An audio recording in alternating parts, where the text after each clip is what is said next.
नमस्कार, आप देख रहे हैं आपका अपना चैनल भिवानी हलचल खबरों के संग में मैं हूं मनोज कुमार। आइए सबसे पहले डालते एक नजर आज की हेडलाइंस पर।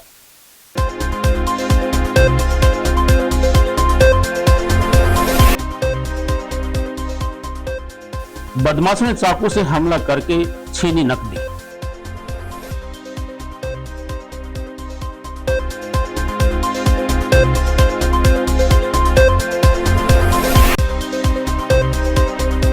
गठबंधन टूटने से पहले भाजपा ने सीएम व कैबिनेट बदलने के बाद नई सरकार का हिस्सा बनने का दिया था ऑफर। कहना है दुष्यंत चौटाला का।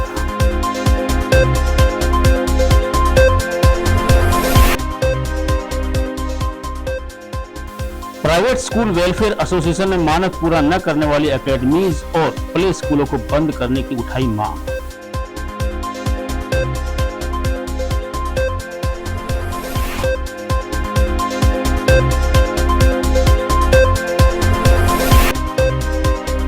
शीतला माता मंदिर में श्रद्धालुओं ने की पूजा।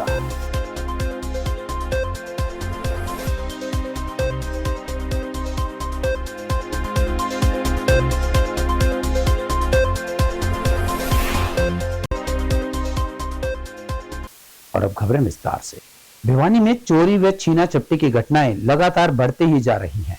ताजा घटना में बावड़ी गेट पर एक दुकानदार से रास्ता पूछने के बहाने 2 बाइक सवारों ने हमला कर उसे घायल कर दिया और चाकू की नोक पर 15,000 नकदी व मोबाइल छीन कर ले गए। दुकानदार रविंद्र अस्पताल में उपचाराधीन है, जबकि घटना की सूचना तुरंत पुलिस को दी गई। शोर मचाने पर एक व्यक्ति को गिरफ्तार भी कर लिया गया। भिवानी में अब चोरी के साथ बदमाशों का खौफ भी लोगों को डराने लगा है। भिवानी शहर के बावड़ी गेट पर बदमाशों ने दुकानदार पर चाकुओं से हमला कर घायल कर दिया। घायल रविंदर व उसके परिजनों ने बताया कि उसकी दुकान स्थानीय बावड़ी गेट पर स्थित है।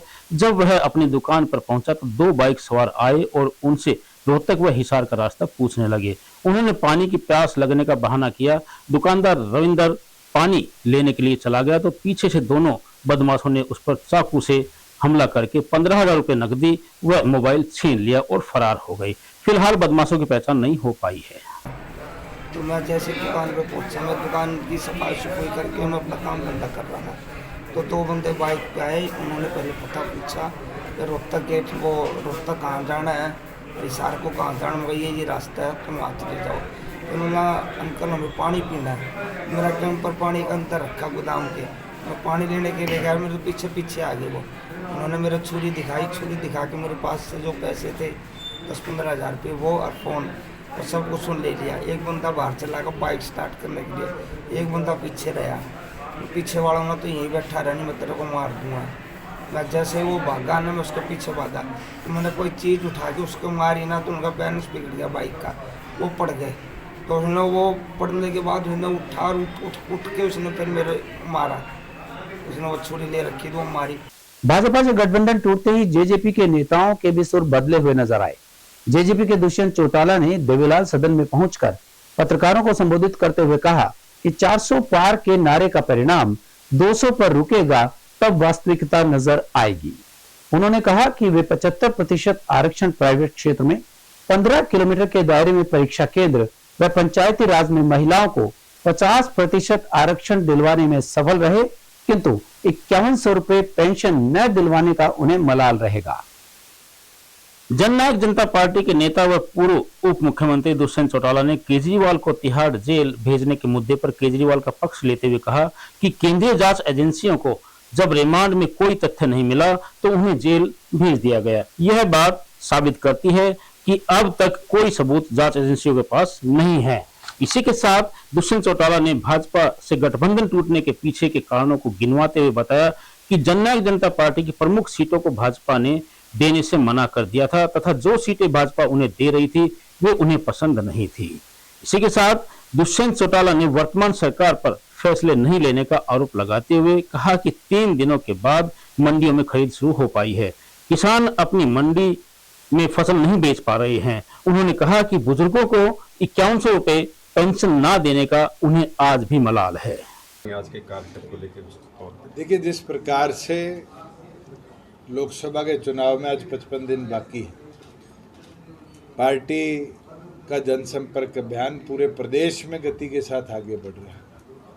मैं मानता हूँ कि पार्टी कैडर ने जो 5 साल में मेहनत करी है अब उसका नतीजा आएगा और मजबूती के साथ भिवाड़ी की इस सीट को जननायक जनता पार्टी जीतेगी, बहादुर सिंह जी जीतने का काम करेंगे।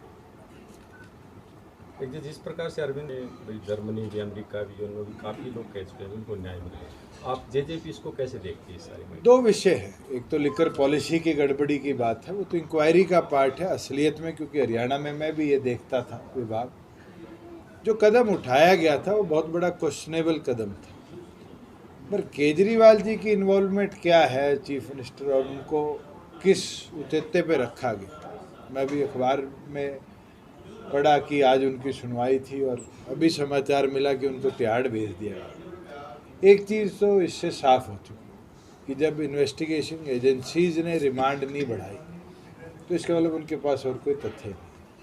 तो आने वाले समय में इसकी भी पोल खुलेगी। ऐसी एजेंसीज का उपयोग निरंतर जो लोग सत्ता में रहे हैं, चाहे इमरजेंसी के टाइम पे इंदिरा गांधी की बात है, UPA 1 के अंदर चौटाला साहब पे मुकदमे दर्ज करने की बात, एजेंसीज के हाथों केंद्र की सरकारों ने कदम उठाए।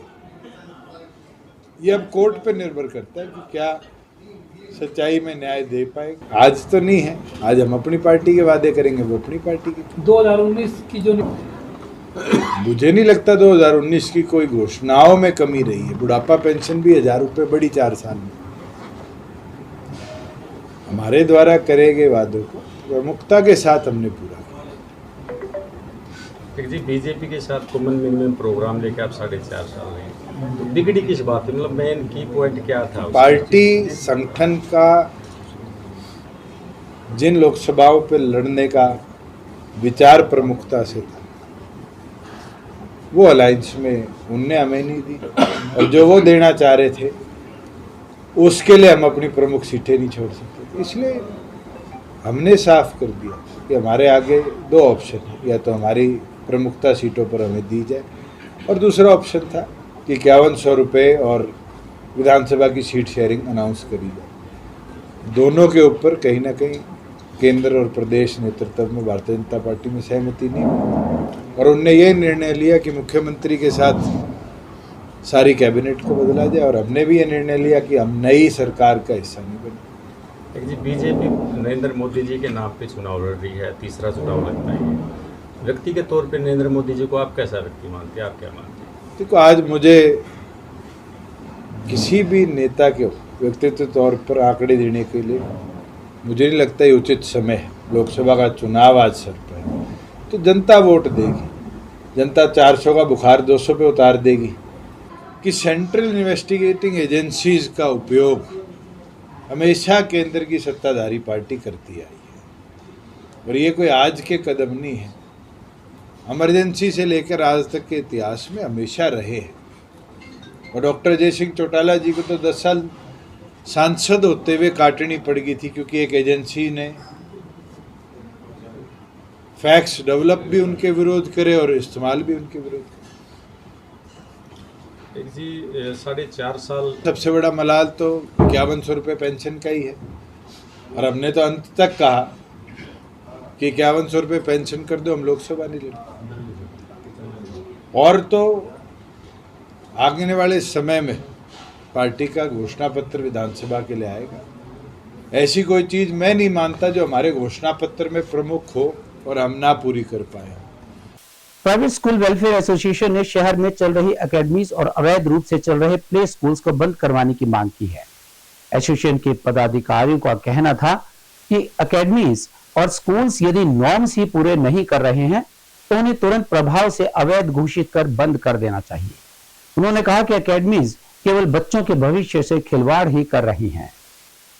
पत्रकारों को संबोधित करते हुए प्राइवेट स्कूल वेलफेयर एसोसिएशन के प्रधान रामोता शर्मा ने शिक्षा से संबंधित अनेक मुद्दों को उठाया। उन्होंने कहा कि शिक्षा विभाग के द्वारा निर्धारित मानक पूरा करने वाले विद्यालयों को मान्यता प्रदान की जाती है, लेकिन प्रदेश में सरकारी मानकों की अनदेखी करके एकेडमीज का व्यापार धड़ल्ले से चल रहा है। एकेडमी संचालक अभिभावकों को प्रलोभन देकर बच्चों के भविष्य के साथ खिलवाड़ कर रहे हैं। वहीं बच्चे अच्छी शिक्षा के मानसिक दबाव के कारण आत्महत्या कर रहे हैं। उन्होंने कहा कि बच्चों का सर्वांगीण विकास केवल एक स्कूल परिसर में हो सकता है, न कि एकेडमी में। उन्होंने अभिभावकों से अपने बच्चों को 10+2 तक की स्कूली शिक्षा स्कूल में देने की अपील की। वहीं उन्होंने प्रदेश में अवैध रूप से चलाए जा रहे प्ले स्कूलों को बंद करने की सरकार से मांग की। उन्होंने कहा कि सरकार द्वारा मान्यता प्राप्त स्कूलों के लिए सख्त आदेश जारी किए जाएं कि वे केवल जिस कक्षा तक मान्यता प्राप्त है उसी कक्षा तक बच्चों के दाखिले करें। पूरे देश में स्कूल टाइम में एकेडमी नहीं चल पाएंगी।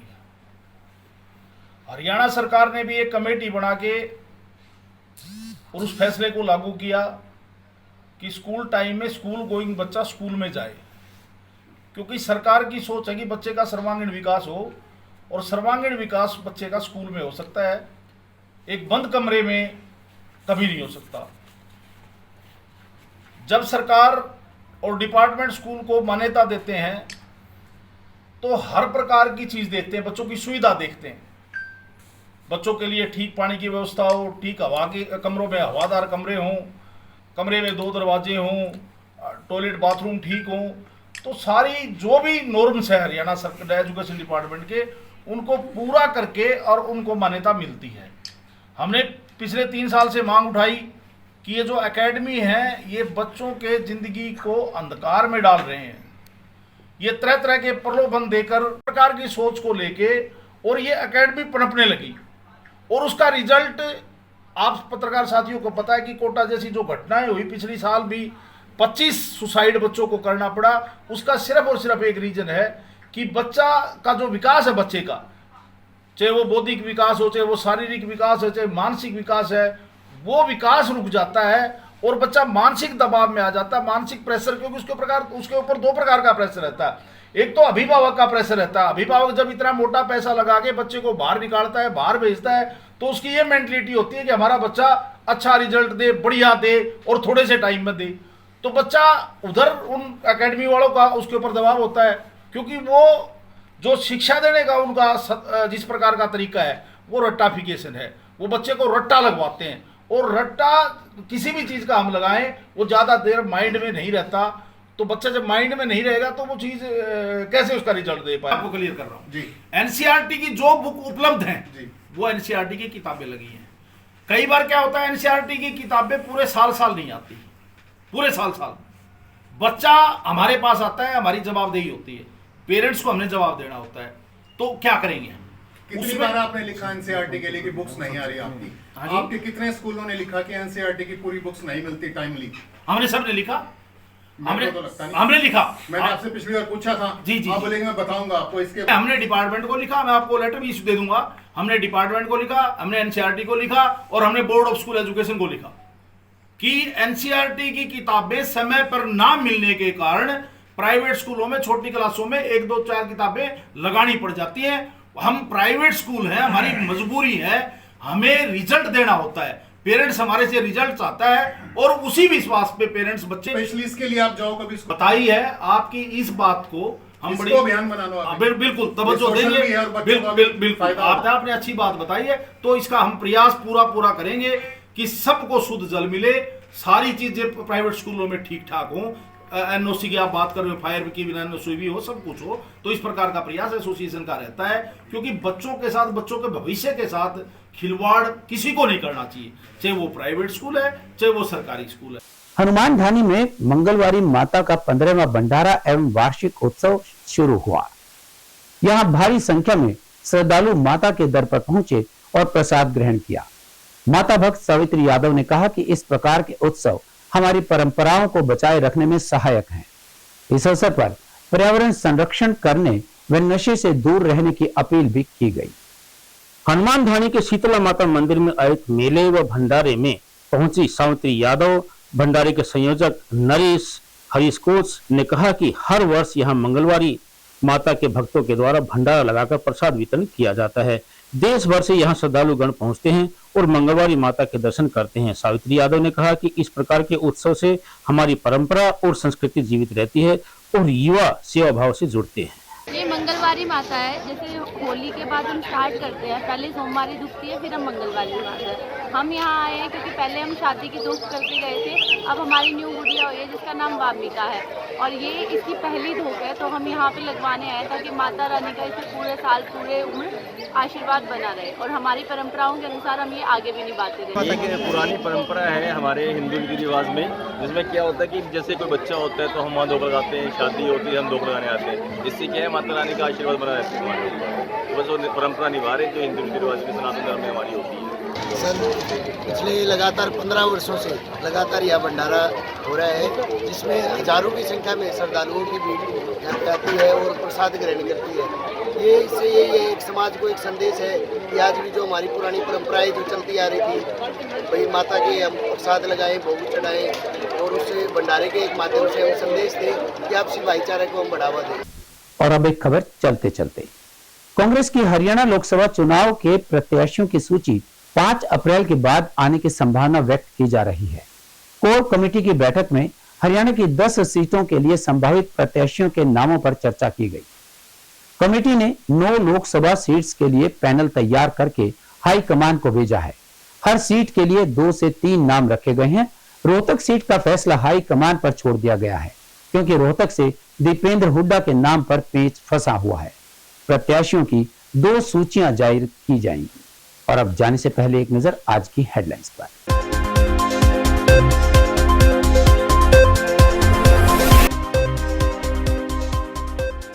बदमाशों ने चाकू से हमला करके छीनी नकदी।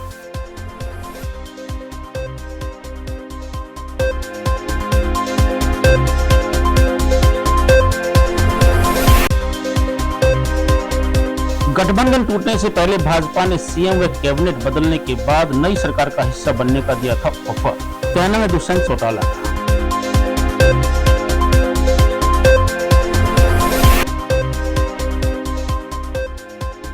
प्राइवेट स्कूल वेलफेयर एसोसिएशन ने मानक पूरा न करने वाली एकेडमीज और प्ले स्कूलों को बंद करने की उठाई मांग।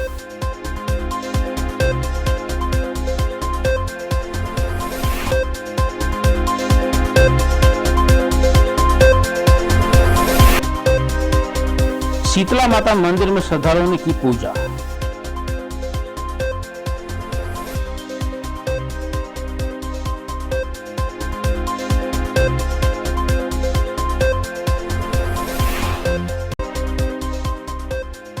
हमारे आज के अंक में बस इतना ही। अगले अंक के लिए देखते रहेगा आपका अपना चैनल भिवानी हलचल।